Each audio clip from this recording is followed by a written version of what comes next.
நடிகர் விஜய் கடந்த பிப்ரவரி 2ஆம் தேதி தமிழக வெற்றிக் கழகம் என்னும் அரசியல் கட்சியை தொடங்கினார். 2026 சட்டமன்ற தேர்தலில் போட்டியிடப் போவதாகவும் பகிரங்கமாக அறிவித்துள்ளார்.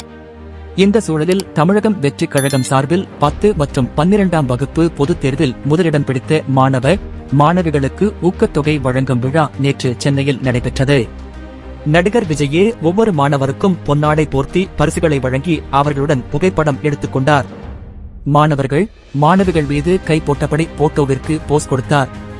அப்போது ஒரு மாணவியின் தோள் மீது கை போட்டபடி விஜய் போஸ் கொடுக்க முயன்றபோது அவரிடம் ஏதோ பேசிய மாணவி கையை எடுத்துவிட்டார்.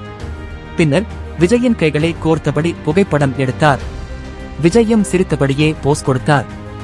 ஆனால் விஜய் கை போட்டதற்கு அந்த மாணவி விருப்பம் தெரிவிக்காதது போல வீடியோ கட் செய்யப்பட்டு சமூக வலைதளங்களில் பகிரப்பட்டது.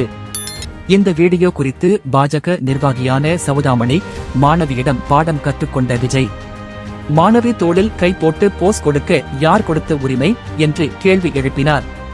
மேலும் ஆட்டிப்படைக்கும் விளம்பர மோகம், அப்பட்டமான விதிமீறல், பெண் குழந்தைகள் வளர்ந்துவிட்டால் தந்தை கூட தயங்கியே நிற்பார், யார் இவர் என்று கேள்விகளை முன்வைத்தது விமர்சனத்திற்கு உள்ளாகியுள்ளது. இது தொடர்பாக இந்து முன்னணி நிர்வாகி கனல் கண்ணன், சவுதாமணி செய்தது மிகப்பெரிய தவறு. பாஜகவில் பொறுப்பில் இருக்கும் அவர் முழு வீடியோவையும் பார்க்காமல் கருத்து தெரிவித்தது தவறு. முழு வீடியோவையும் பார்த்த பின்னர்தான் கருத்து தெரிவித்திருக்க வேண்டும். மாணவி தோளில் இருந்து விஜய் கையை எடுத்து கைகோர்த்தபடி போஸ் கொடுப்பார். அதனை கட் செய்துவிட்டு தோளில் இருந்து கையை எடுக்கும் வீடியோவை மட்டும் எடிட் செய்து விஷமிகள் பரப்பியுள்ளனர். இதற்காக சவுதாமணி மன்னிப்பு கேட்க வேண்டும்.